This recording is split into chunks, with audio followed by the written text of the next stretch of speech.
بسم الله الرحمن الرحيم. الحمد لله رب العالمين، والصلاة والسلام على أشرف الأنبياء والمرسلين سيدنا ونبينا محمد وعلى آله وصحبه أجمعين. بدعو سر میکنیم: اللهم إنا نسألك علما نافعا ورزقا طيبا وعملا متقبلا. اللهم إنا نسألك علما نافعا ورزقا طيبا وعملا متقبلا. اللهم لا سهل إلا ما جعلته سهلا وأنت تجعل الحزن إذا شئت سهلا. درسی امروزه ما در مورد قاعده های نون ساکن و تنوین می باشد. این درسی پنجم هست. اولا بدانید که در بخش نون ساکن و تنوین 4 قانون هست: اظهار، اقلاب، ادغام و اخفا.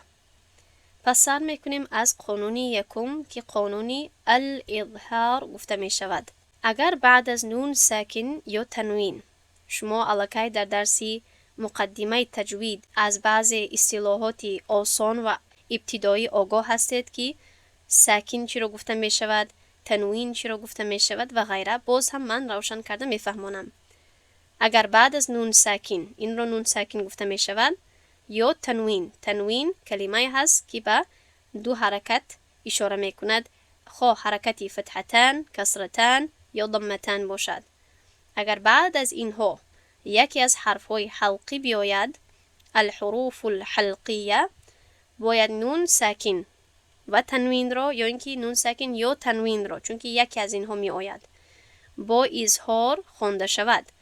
یعنی با همین قانون خوانده شود، با همین قاعده اظهار الاظهار خوانده شود، یعنی واضح و کامل تلفظ کرده شود. اکنون من روشن کرده میفهمانم که این چی معنا دارد، مخصوصا برای کسانی که ابتدا کننده هستند. بعضی وقت در آیه های قرآن در آخر کلمه ها تنوین می آید، چی فتحتان، 2 فتحه باشد، 2 کسره باشد یا 2 ضمه باشد. مثلا این 3 کلمه رو بینید که چطور در اینجا 2 زیر هست، 2 زیر هست، در اینجا هم 2 زیر هست. و بعضی وقت در کلمه ها چی می آید؟ یعنی نون ساکن می آید، چی در مابین باشد، چی در یعنی آخر باشد و غیره. همین نون ساکن که هست، چونانی که در اینجا می بینید در کلمه وانحر، همین رو گفته می شود نون ساکن، یعنی نونی که سکون داشته باشد. و این 4 قانون اصلا به همین نون ساکن رابطه دارند. اما برای چی در اینجا ما تنوین را قوش میکنیم؟ از این سبب که اصلا تنوین هم به نون ساکن اشاره میکند.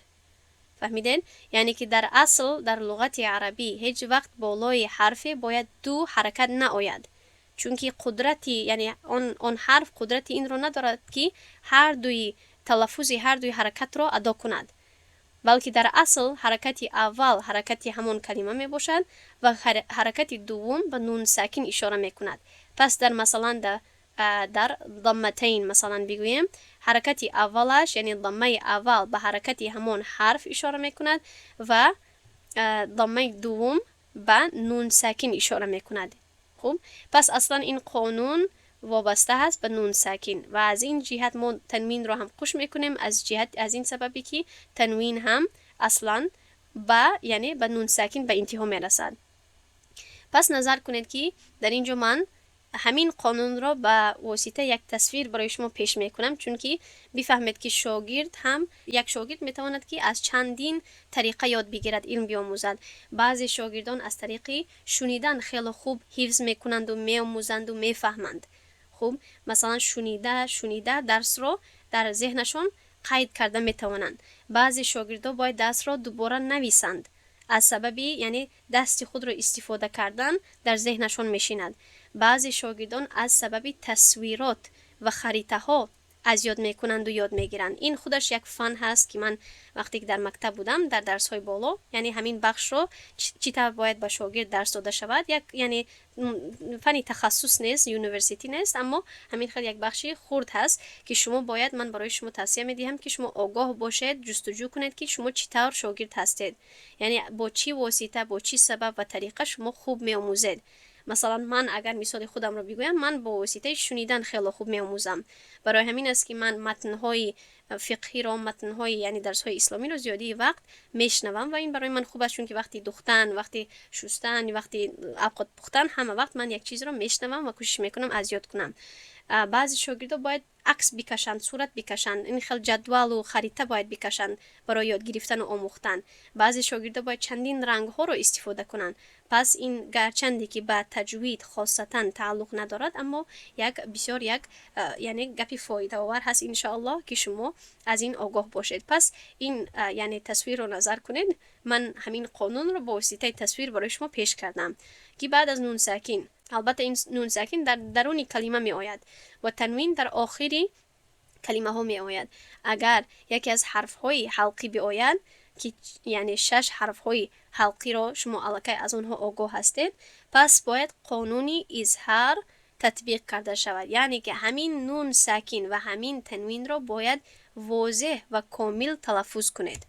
در اینجا نظر کنید، ناصیتین. در اینجا تنوین آمده است. نظر میکنیم بعد از تنوین آیا در اینجا حرفی حلقی آمده است؟ نه، کف از یکی از این 6 حرف های حلقی نیست. برای همین است که اینجا قانون اظهار تطبیق نمی شود و اهمیت بدهید که در مصحف مدنی از همین سبب هست که در اینجا تنوین رو می شکنند، این خیلی پایان می گذارند، بالای هم نمی مانند. این یک قانون دیگر هست، بسیار یعنی خوب هست، من برای شما دیرتر می فهمونم. در اینجا نظر میکنیم اینجا هم تنوین هست، کاذبتین. بعد از تنوین آیا حرفی حلقی آمده است؟ بله آمده است. در اینجا خا، حرفی خا در اینجا آمده است، خا. پس در اینجا باید قانون الاظهار تطبیق شود. پس ما باید همین تنوین رو پره تلفظ کنیم، واضح تلفظ کنیم، با نون تلفظ کنیم. نون باید ظاهر شود. پس من در اینجا باید بگویم کاذبتین، کاذبتین، خاطی خود. در اینجا وقف میکنیم، این تا و این تنوین به ها تغییر مییابد. این دیگر قانون هست. اما مثلا از برای فرق کردن برای شما بین این کلمه و این کلمه اگر فرق کنم، مثلا در اینجا قانون اظهار تطبیق نمی شود، در اینجا قانون اخفا تطبیق می شود. من در اینجا اصلا این رو میخوانم ناصیتین کاذبتین. دیدین که در اینجا من نگفتم ناصیتین، ناصیتین گفتم، یعنی اخفا کردم که یک قانون جداست در پیش می آید. و یک مثال برای خود نون، فصلی لربک وانحر. در اینجا نون ساکن آمده است و بعد از نون ساکن در اینجا اهمیت بدهید نون با سکون آمده است. بعد از همین نون و سکون کدام حرف آمده است؟ حرفی ح. آیا این ح از حرف های حلقی هست؟ بله هست. پس از همین سبب ما نون رو باید واضح و کامل تلفظ کنیم. من میگویم وانحر، ون، یعنی نون رو واضح تلفظ میکنم، نمیگویم وانحر. مثلا وقتی که شما دیگر قانونهای نون ساکن و تنوین رو بیاموزید، بعد خواهید فهمید که چقدر اظهار از دیگر قانونها فرق میکند. این شد قانون یکم. دوام میدهیم به بعضی مثال هایی که شیخ ایمن سوید آورده است. در اینجا ببینید فقط مثال ها رو نظر کنید، یعنی به این کلمه ها و دیگر ها اونقدر توجه ندهید، باقی ندارد، چون که شیخ ایمن سوید کتابش کمک دشوارتر هست، یعنی تفصیلاتش کمک بیشتر هست که من این تفصیلات رو با واسطه انشالله متن تحفة الاطفال از امام جمزوری به شما یاد میدهم در بعد از همین درس ها که انشالله تا نصفش رسیدیم. یک دو سه درس، یک 4-5 درس دیگر مانده است که بعد تحفة الاطفال بعد از امتحانات البته بعد میگذاریم. مثال برای همزه نظر کنید. در اینجا نون ساکن آمده است و بعد از نون ساکن همزه، حرفی همزه آمده است. پس ما نون ساکن را واضح و کامل روشن تلفظ میکنیم. من آمن. مثال برای ها، یعنی که ها بعد از نون ساکن می آید. من هاد، من هاد، یعنی من میگویم ظاهر. در اینجا مثال برای عین، انعمت، انعمت. خوب، یعنی نون را من واضح تلفظ کردم. و در اینجا مثال آورده است برای تنوین، کفارین اثیم. نمیگویم کفارین، یا مثلا این رو پنهان نمی کنم یا حذف نمی کنم. تنوین رو کامل و پورا واضح تلفظ میکنم چنانی که عادی هست. یعنی شما از این قانون اولی و اساسی هست. کفار، اثیم. در اینجا هم قوم هاد، نمیگویم قوم یا دیگر قانون رو در اینجا تطبیق نمیکنم. و در اینجا سمیع علیم، سمیع عن، یعنی نون رو واضح تلفظ میکنم. دوام میدیم و بعضی دیگر مثال هایی که می آورد برای ح مثال می آورد، برای غین و برای خا مثال می آورد. من همه اینها رو نمی خونم چون که قانون خیلی واضح هست، اما یا راستش می خونم اما تست. در اینجا ونحر، ونحر. در اینجا برای غین فسینغضون، نمیگویم فسینغضون، نون رو پنهان یا حذف نمی کنم یا به میم تبدیل نمی دهم. فسینغضون من خیر، من خیر. در اینجا علیم حکیم یا علیم حکیم. ماء غدقا، ماء غدقا. در اینجا کرة، کرة خاسرة، کرة خاسرة. دوام میدیم.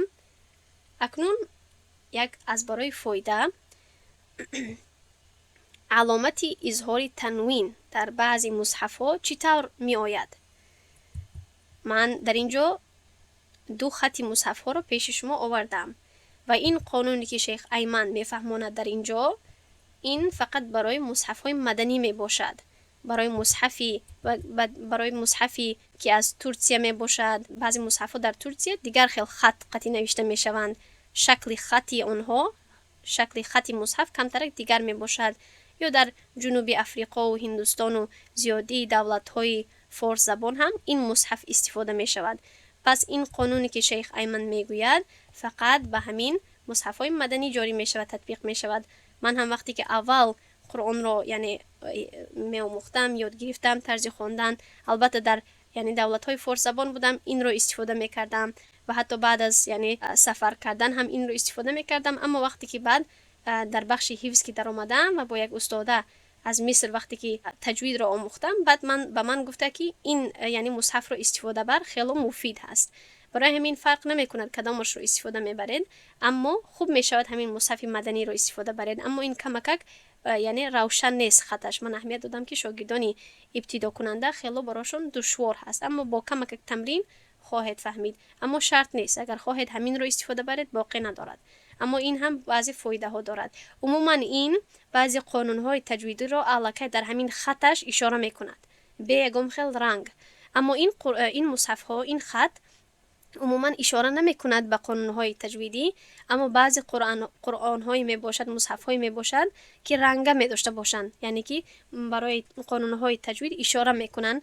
قرآنی تجویدی گفته می شود، یا یعنی قرآنی که با رنگ ها به قانون های تجوید اشاره می کند هست. مثلا به هر حال در اینجا شیخ ایمن سوید می فهماند که وقتی که این وقتی که تنوین به این شکل بیاید، برای ضمتین این شکل، برای فتحتن این شکل، برای کسرتن این شکل، یعنی که چنانی که میبینید در اینجا یک ضمه نوشته است، بعد دویم ضمه این خیلی به شکل نون بالایش آمده است و در اینجا دو فتحتن بالای هم راست مانده شده است و در اینجا دو کسر راست مانده شده است. وقتی که به این شکل تنوین می آید، این به اظهار، به چی؟ به اظهار، به قانون اظهار اشاره می کند. پس در اینجا نظر کنید علیم حکیم، در اینجا هم عذابا الیما، در اینجا کفار اثیم. خوب، این است برای مصحف مدنی. پس در اینجا اگر نظر کنید، مثلا اگر از بالا سر کنیم، در اینجا میبینیم که مسکینن در اینجا اظهار نشده است، برای که در اینجا دو تا فتحه بالای هم ناومده است، راست بالای هم ناومده است، گذاشته نشده است. از این سبب میدانیم که در اینجا اظهار نیست. اما اگر اینجا رو نظر کنید، مثلا در اینجا نظر کنید یوم، من یک رنگ دیگر رو استفاده میکنم که سرگم نزنید. در اینجا یوم رو اگر نظر کنید، یوم در اینجا اینا نخاف من ربنا یوما، در اینجا دیدید که چه خیل من در اینجا نقطه میگذارم. ببینید اهمیت بدهید که چه خیل بالای این میم دو یعنی علامتی فتحتن گذاشته شده است، بالای هم راست چسبیدند، اما در اینجا شکسته هستند. پس وقتی که این خیل راست بالای هم می آید، این به قانون الاظهار اشاره میکند. پس ما باید در اینجا نونی همین تنوین را پره و واضح تلفظ کنیم. یوما عبوسا، این بعد دیگر قانون شد. خب در اینجا دیگر قانون اومد، عبوسا در اینجا قانونی اخفا آمده است. خب اما در اینجا قانونی الاظهار. اما اگر در این مصحف نظر کنیم، همین آیت باید در اینجا بیاید. من کوشش کردم که عین صحیفه رو بگیرم. در اینجا اگر نظر کنید، همین کلمه در این مصحف، یعنی بله دو تا زبر بالایش دو تا فتحه بالای هم اومده است، اما در اینجا بین این یومن یا مثلا بین مسکینن فرق نیست. اهمیت دیدید؟ اما در این مصحف فرق هست، بالای بین فتحتن، اما در این مصحف فرق نیست. در اینجا هم بالای هم اومده است، در اینجا هم، چون که این مصحف فرق نمی کند این گونه. اهمیت دادن و این باقی ندارد، یعنی این در قرآن فرق بودن نیست. این را نمیگوییم که در قرآن در مصحف فرق هست. این فقط از جهتی اشاره کردن به قانونهای تجویدی هست که یعنی در خود قرآن، در خود مصحف قانونهای تجویدی رو دیده نمیشود، باید آدم تطبیق کنند. یک مثال دیگر رو اگر پیدا کنیم، مثلا در اینجا میبینید که شمسن، در اینجا هم بالای هم ناومده است، راست بالای هم گذاشته نشده است. پس این قانونی اظهار نیست، دیگر قانون هست، قانونی ادغام هست. خب پس نظر میکنیم در اینجا هم مثلا بالای هم گذاشته نشده است، در اینجا هم پایان یعنی بالای هم ناومده است، راست ناومده است. و دیگر کدام هست؟ منثورا، در اینجا هم قانونی اظهار نیست. شرابا در اینجا هم نیست. اما در اینجا نظر کنید، سندوسین در اینجا آمده است. در اینجا البته به شکلی یعنی به اظهار اشاره میکند این دو کسرتین، چون که در اینجا اگر نظر کنید دو تا کسره بالای هم راست آمده است. خب اما اگر در این مصحف دیگر نظر کنید، خب این آیت بعدا می آید، در اینجا نیست، اما در این مصحف فرق نمی کنند. خب پس امیدوارم که شما از همین فرق بین خط این مصحف مدنی و مصحف و دیگر مصحف ها آگاه شدید. این هم بسیار یعنی مصحف مشهور هست، از این سبب من این را همچون مثال آوردم. بعدا دوام میکنیم به قانونی بعدی، قانونی الاقلاب. در بعضی کتاب های تجویدی این را قلب گفته می شود، باقی ندارد، یعنی الاقلاب بگوید، قلب بگوید، هر دویش می شود. الاقلاب اگر پس از نون ساکن یا تنوین حرفی ب بیاید، حرف نون ساکن یا تنوین، یعنی خودی حرف نون ساکن یا تنوین، نونی تنوین را به حرف میم تبدیل داده می شود و با غنه خونده می شود. پس در اینجا ببینید عینی یعنی چی است؟ مثال هست. در اینجا نون ساکن آمده است یا مثلا تنوین، و بعد از نون ساکن یا اینکه تنوین حرفی با اگر بیاید، باید همین نون ساکن را به میم ساکن تبدیل کنیم، یا اینکه آخری تنوین را یعنی دوم حرکت تنوین را که نون به نون ساکن اشاره میکند به میم تبدیل کنیم. در اینجا نظر کنید، سمیعون. خب در اینجا اصلا چی بود؟ سمیعون اصلا با ضمتین آمده بود، اصلا در اینجا با ضمتین هست، در اینجا دوتا ضمه هست. خب اما از سبب همین قانون یعنی برای به اقلاب اشاره کردن، دوم حرکتی ضمتین را حذف میکند و میم را میگذارند، از این سببی که به الاقلاب اشاره کند. در اینجا میبینیم که تنوین هست و بعد از تنوین چی آمده است؟ حرفی با. پس از همین سبب همین آخری تنوین را باید به میم تبدیل کنیم و به جای سمیعون ما میگوییم سمیعم، سمیعم، به جای سمیعون سمیعم، یعنی به میم تبدیل میکنیم. از این سبب هست که در اینجا دوم حرکتی ضمتن رو حذف کرده، در اینجا میمی میدهک ماندهن، میمی خرد ماندهن تا اینکه به قانون الاقلاب اشاره شود. پس در اینجا باید ما بخونیم سمیعم بصیر. خب و در اینجا هم را باید خالی خونده شود، چون که شما از قانونهای را و را ساکنه آگاه هستید. این است یک مثال دیگر. اما در این مثال یعنی مثال نون ساکن هست، نه اینکه مثال تنوین. در اینجا نون ساکن هست در اصل مین گفته می شود. بعدی. اما چون که بعد از نون ساکن اهمیت بدهید که حرفی با آمده است، از این سبب باید نون ساکن رو به میم ساکن، یعنی همین نون رو به میم تبدیل کنیم و به جای مین بعدی بگوییم میم بعدی و باید با غنه خونده شود، یعنی از خیشوم صدا خارج کرده شود، صدای غنه. و غنه چطور؟ باید به همان مخرج میم باید لبان خود را بچسبانیم و در حالتی که دهان ما محکم هست از بینی خود کوشش کنیم که صدای همین حرف رو خارج کنیم. پس من میگویم میم بعدی. خوب، نمیگویم مین. همین است یعنی نقطه مهم. بعضی مثال ها رو نظر کنیم. در اینجا آورده است مین بعدی، این رو ما گذاشتیم و بعدا آورده است ان بوریکا. اصلا این چی بود؟ این است نون ساکنی ما و بالایش میم گذاشته شده است. این هم البته در مصحف های مدنی می باشد، در مصحف های دیگر نمی باشد. یعنی کدامش رو که استفاده کنید فقط آگاه باشید که شیخ ایمن سوید همیشه به مصحف مدنی اشاره می کند. پس در اینجا اصلا نون ساکن هست و بعد از نون ساکن چی اومده است؟ با اومده است. از این سبب ما باید نون ساکن رو به میم، یعنی از جهت تلفظ، از جهت نوشتن نه، از جهت تلفظ باید به میم تبدیل کنیم، یعنی قلب می شود، اقلاب می شود. خودی معنای اقلاب یا قلب تغییر و تبدیل دادن رو گفته می شود. وقتی که یک چیز به دیگر چیز تغییر می دهد، تغییر می یابد، تبدیل می شود. از این سبب نون ساکن رو به میم ساکن تبدیل کرده می شود و ما می گوییم ام بوریکا. و در اینجا هم بعد از نون ساکن با آمده است، پس ما می گوییم ام بیهم. ام بیهم. مثال بعدی رو نظر کنید. اکنون برای تنوین چی؟ برای تنوین هم بعضی مثال ها رو می دهم از کتاب شیخ ایمن. نظر کنید. در اینجا سمیعون اصلا چیست؟ دو تا ضمه یعنی ضمتان. در اینجا اصلا چیست؟ دو تا فتحه جزاء. و در اینجا اصلا دو تا کسره هست. خوب، پس چی می شود؟ چون که بعد از تنوین حرفی با می آید، از این سبب باید نون تنوین رو، یعنی حرکت دومی تنوین رو باید به میم تبدیل بدهیم.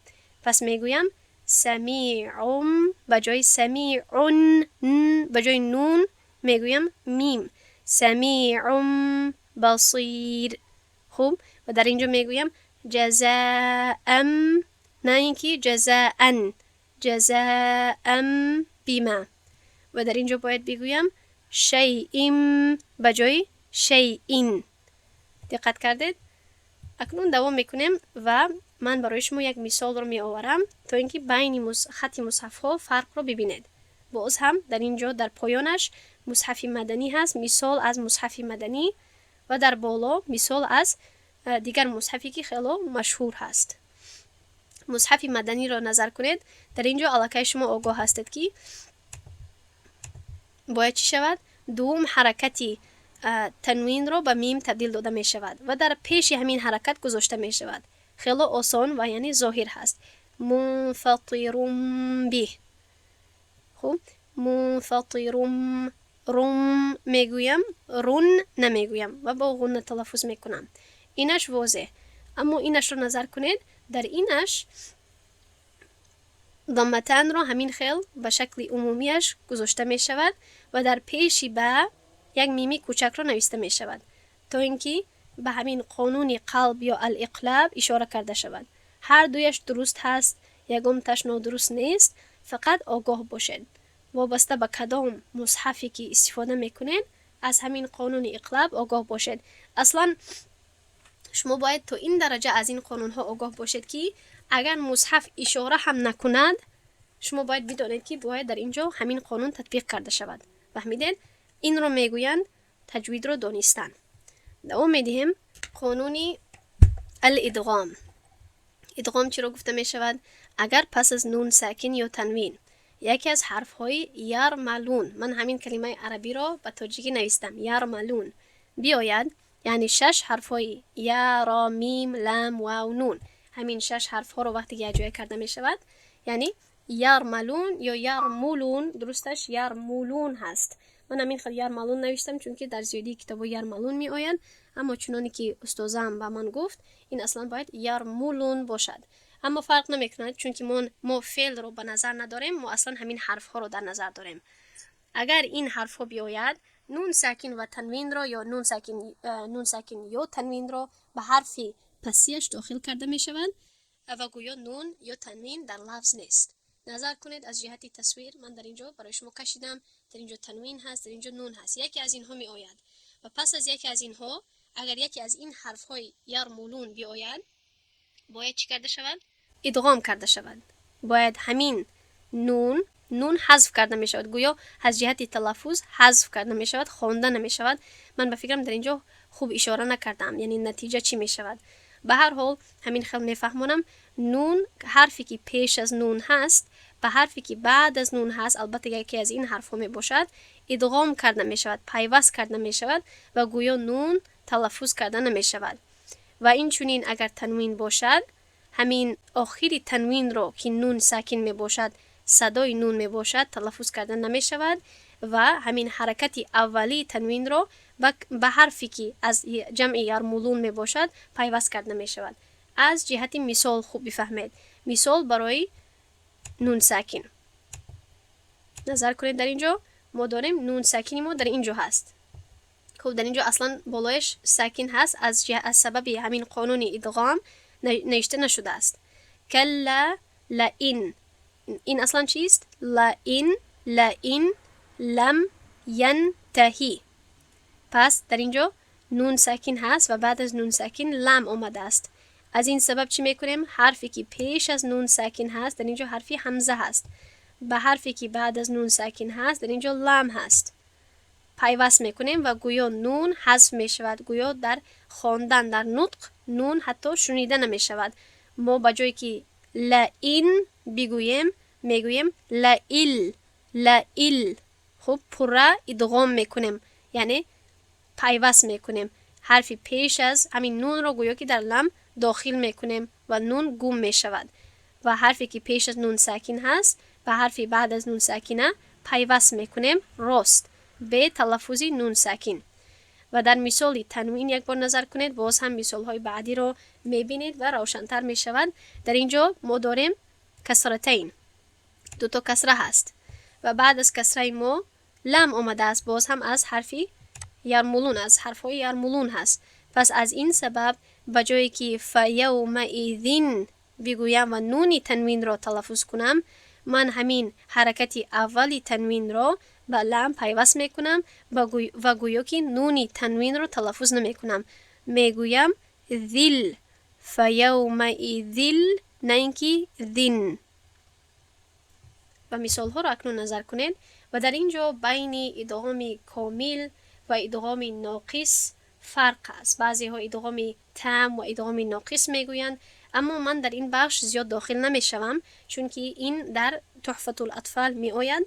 حالا من فقط میخواهم که شما از همین قانون عادی و ساده همین ادغام آگاه باشید. اگر خودتان ادغام کامل و ناقص را میدانید خوب، اما اگر ندانید یعنی خوب هست، اما اگر ندانید باقی نداره، چون که حالا من نمیخواهم که شما از این گونه یعنی تفصیلات باخبر باشید.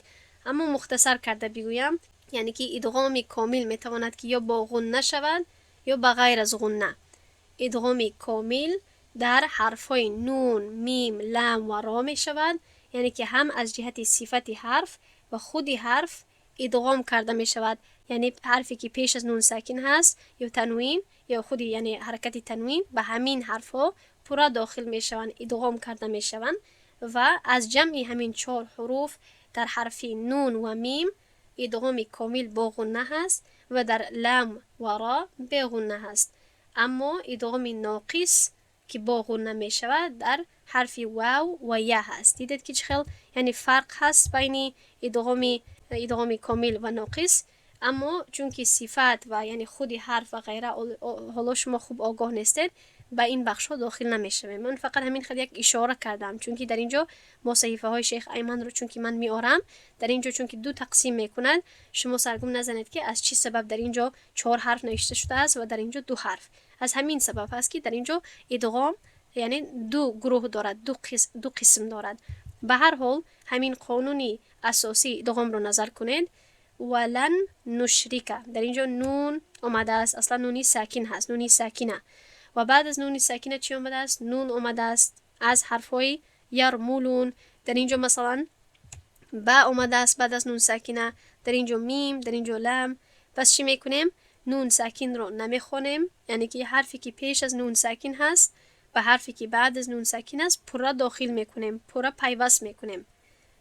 خب و در حرف نون و در حرف میم باید که ما غنه کنیم، یعنی که از بینی خود صدای این دو حرف ها رو خارج کنیم. شما الکی آگاه هستید که غنه چی رو گفته می شود. اما در حرف لام و را غنه وجود ندارد. من برای شما خوانده نشان می دهم. در اینجا چون که نون هست، نون و میم مشدد، شما می دانید که حرف های غنه می باشند. از این سبب من می گویم ولن نشرک. از بینیم با بینیم فشار آمد، از بینیم صدا خارج شد. پس این را از خیشوم، البته این را غنه گفته می شود. در اینجا هم میم مالی، در اینجا هم، در اینجا اکنون، در اینجا لام و را باید در اینجا غنه نشود. پس من همین خیل می گویم میلدونه، میلدونه، نمی گویم میل، چون که اصلا حتی ممکن نیست که در این حرف غنه کرده شود، امکانیتش حتی نیست، دشوار هست حتی کوشش هم کنی. و در اینجا هم من ربک، فهمیدین؟ اکنون در این دو مثالی و یا نظر کنید. من ولیین، در اینجا هم باید ما غنه کنیم. در و یا هم غنه می آید، اما اینها رو ادغام ناقص گفته می شود. باز هم ما پیوست میکنیم، حرفی که پیش از نون ساکن هست به حرفی که بعد از نون ساکن هست پیوست میکنیم، اما غنه میشود. میولیین. خب اصلا این آیت دوام دارد. میولی ولا نصیر عموما هست، از این سبب من ولیین گفتم. اما در اینجا اگر وقف کنیم یا در اینجا اگر من تا همینجا بخونم ولیین میگویم، از سببی البته تنوین. به جایی که فمن بگویم فمن یعمل، در اینجا هم باید یعنی به همین حرفی و یا باید غنه کرده شود، آنها رو باید فشار داده شود. و اکنون این صحیفه قبلی رو نظر کنین، چی طوری که برای قانون اظهار تنوین یک شکلی خاص داشت، برای این هم تنوین یک شکلی خاص می داشته باشد. البته ضمتین این خل نوشته می شود، فتحتان این خل به این شکل می آید و کسرتان به این شکل شکسته می آید. اهمیت بدهید.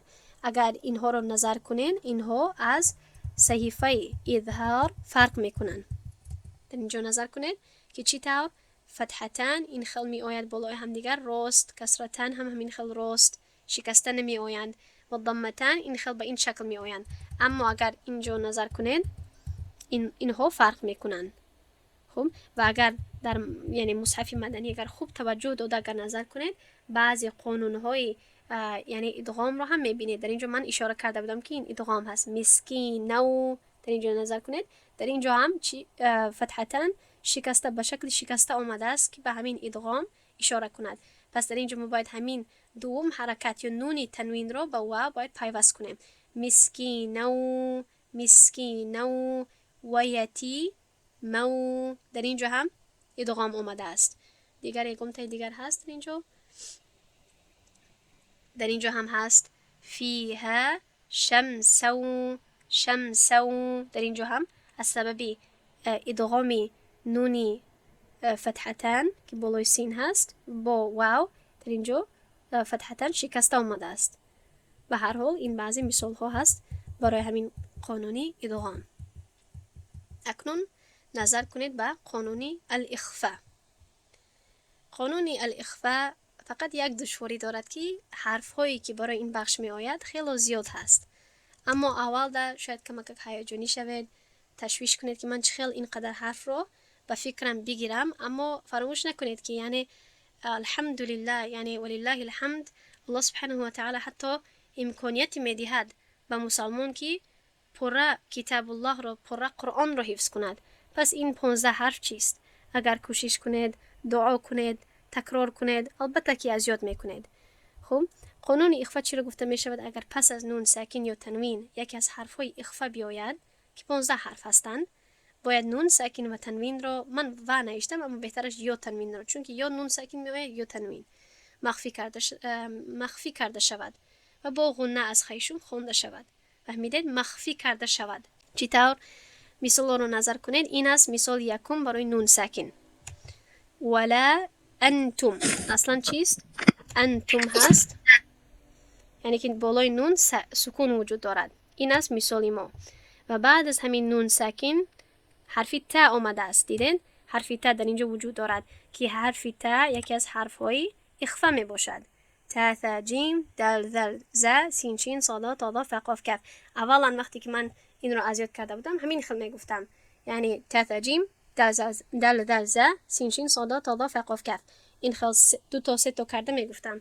اما بعداً وقتی که مثلا کتاب بعدی که شما میخونید و باید کتاب رو ازیاد کنید، متن رو ازیاد کنید، این متنی تحفة الاطفال می باشد که در آنجا همین حرف ها رو با کلمه ها پیوسته میکنن و یک جمله میسازن و همون جمله رو باید ازیاد کنید. صف ذا ثانا كم جاد شخص قد سامق دم طيبا زد في طوقا ضع ظالما. همین رو بعد همچون مصرع ازیاد میکنید و برای حرف های اخفا استفاده میبرید. یعنی که این کلمه ها در اولی همه این کلمه ها حرف های اخفا وجود دارد. صف ذا ثانا، مثلا صاد، ذل، ثا، کف و غیره. پس در اینجا نظر کنید اگر نخواهید که این خیل صف ذا ثانا کم جاد شخص کرده از یاد بکنید، همین خیل تا، ث، جیم، دال، ذل، ز، سین، شین، صاد، تا، ض، ف، قاف، کف. در اینجا نظر کنید تا آمده است. پس من چی میکنم؟ همین نون ساکن رو باید مخفی کرده خوانم.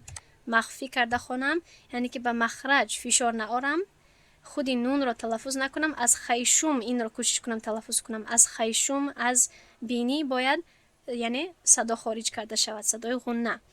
پس من به جایی که انتم کرده تلفظ کنم میگویم انتم ولا انتم. دیدن؟ و این است مثال برای، خب این مثالی درست نیست متاسفانه، این مثالی درست نیست. در اینجا نمیدانم از چی سبب مونده شده است، من موندم، اما این مثالی درست نیست. این به فکرم برای دیگر بخش من نیت داشتم. به هر حال در صحیفه های بعدی مثال ها وجود دارد. نظر کنید خیلی مثال زیاد هست از سببی که 15 حرف هست. برای هر یکی از این حرف ها مثالی می آورد شیخ ایمن سوید، اما من کوشش میکنم هر مثال رو بخونم، باز هم اگر نشد باقی ندارد. پس برای حرفی صاد نظر کنید، یعنی که بعد از نون ساکن در اینجا صاد می آید، در اینجا بعد از تنوین صاد می آید. پس ما باید نون ساکن را و آخری تنوین را مخفی کرده بخونیم. با جای منصورا یا منصورا باید بگویم منصورا. و در اینجا با جایی که بریحین ظاهر کرده اظهار کرده بخونم، با جایی که این قانون را تطبیق کنم من باید مخفی کرده بخونم. بریحین صارین. و در اینجا بعضی در بین علمای تجوید هم اختلاف هست که آیا اخفای غوث و اخفای باریک آیا وجود دارد. بعضی علما خیلی یعنی میگویند که اخفا غوث و باریک ندارد، اخفا خودش همین یک اخفا هست. اما مثلا استاذای من، استاذ عبله مصباح، با من میگفت، تاکید میکرد که وقتی که بعد از حرفی یعنی بعد از تنوین یا نون ساکن وقتی که حرفی اخفا می آید، اگر حرفی استعلا باشد باید اخفا هم غوث کرده شود. بجایی که من بگویم منصورا باید بگویم منصورا. فهمیدید؟ این خیلی اختلافات هم وجود دارد، اما حالا وقتی این نیست. در اینجا برای حرفی ذل مثال آورده است. تنذرهم بجایی که تنذرهم بگویم تون میگویم. در اینجا عزیزون ذو انتقام بجایی که عزیزون بگویم باید بگویم عزیزون ذو انتقام. در اینجا والانثى باید بگویم والانثى. در اینجا ماء ثجاجة باید بگویم ماء ثجاجة. در اینجا منکم باید بگویم منکم. کراما کاتبین باید کراما کاتبین خونده شود. و مثلا دیگر مثال ها هم هست. ان جاءه عین جاریه عین جاریه. در اینجا من شیء یا من شیء شیء شهید. من قبل شیء قدیر. الانسان یا مثلا انسان. خمسة سادسهم خمسة سادسهم.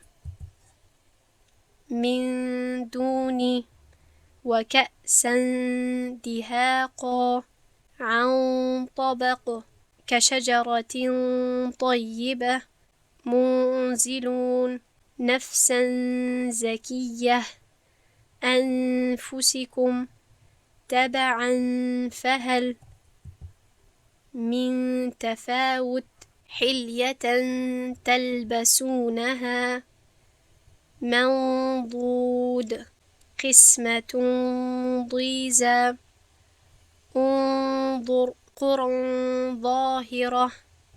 این است اخفا. اکنون دوام میکنیم به مشق. خیلی سوال های مشق زیاد هست. امیدوارم که شما اشتراک کنید چون که شما درس رو پیش از پیش من برای شما روان کردم. امیدوارم که شما کمک نظر کرده تیار شده اید. اگر نه باقی ندارد تا حدی که میتوانید جواب بدهید. اولا سوال این است که برای نون ساکن و تنوین چند قاعده وجود دارد؟ 4 قاعده: اخفا، ادغام، اقلاب، اظهار. بهترین. دوم سوال همین است که حرف های قاعده ادغام کدام ها هستند؟ حرف های ادغام یک بار دیگر پره 6 حرف هست. نمبر کنید.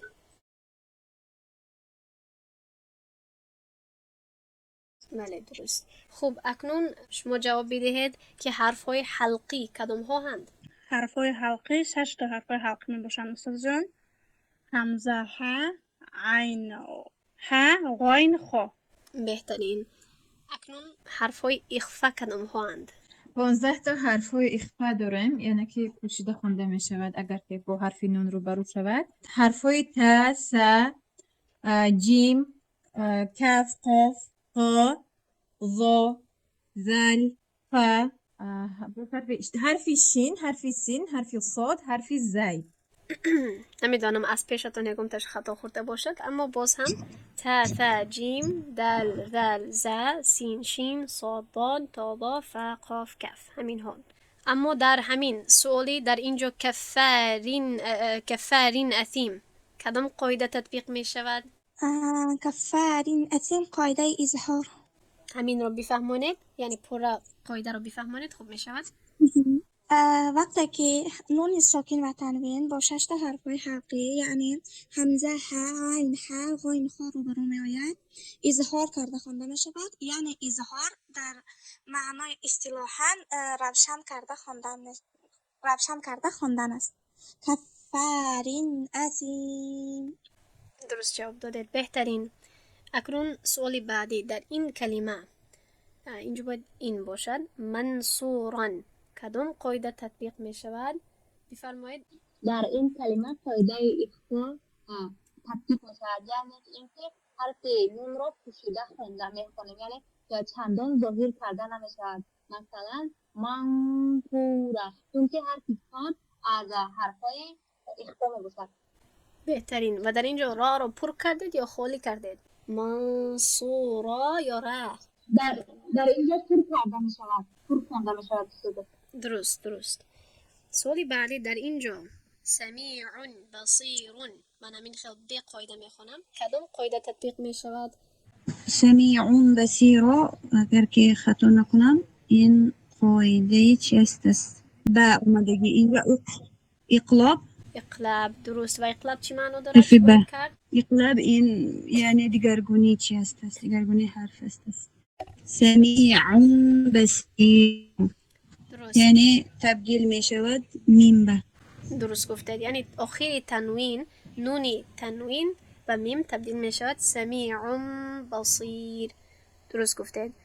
و در سوالی بعدی در اینجا من ربک کدام قاعده تطبیق می شود؟ در اینجا استاد جان ادغام می شود، ادغام بگونه. من ربک خوانده می شود، یعنی ادغام بگونه. درست گفتید. یک بار قاعده ادغام را پورا بفهمونید که بعد از نون ساکن یا تنوین چی بیاید چی می شود؟ بسم الله. اگر بعد از نون ساکن یا اینکه تنوین یکی از حرفهای ادغام که یرملون یا رو که بگونن و میم اینه یا بگونه های میم لام و نون بیاین، یکی از حرفهای ادغام بیاین، ادغام کرده خوانده می شود نون ساکن یا تنوین را. یعنی ادغام همون حرف رو با نون ساکن یا تنوین رو با حرفهای بعدینه داخل کرده در رابطه خوانده می باشه. بله درست جواب داده. بهترین، احسنتی. نهم قاعده اظهار در این بخش چیست؟